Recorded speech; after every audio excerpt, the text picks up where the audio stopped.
Maayong hapon, Barangay Tugaya!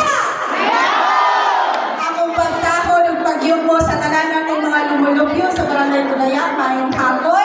Sa atong mga barangay officials, nagiging panguluhan, sa ato ang pinaka-update o grabe ka-supportive na Kapitan Lebustro, atong palakpakan. Sa atong mga functionaries, kani Ate daghang salamat sa inyong presensya sa tanan. Kaniya karong hapon na again maayong hapon. Kung uyon ka mo sa mas hayag o mas layo nga syudad, mas layo sa krimen nga syudad, uban kita sa Brighter Valencia. Kung uyon ka mo sa mas paspas, mas hanay na paghatag sa itong financial assistance, pinaagi sa one-stop shop for social services nga ambre, bisag Sabado o Domingo, uban kita sa Better Valencia.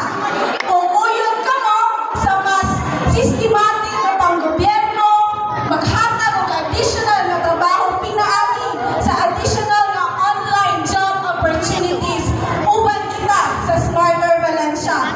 Ubanin kami sa among kausa, ubanin kami sa One Bukidnon. Okay ba?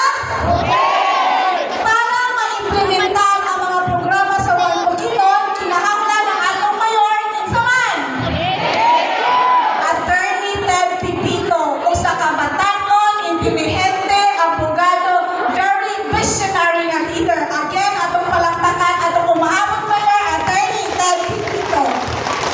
Kung atong parisan, kung usa ka busy mayor nga mualayon sa programa sa One Bukidnon, mubati sa itong mga panginahanglanon sa barangay, hinahimong barangay Kagawan, nahimo na pong kapitan sa barangay Sinayawan, atong palakpakan, busy mayor Junjun Di Asis. Unya, basi malintad, inoon ko ninyo, ha?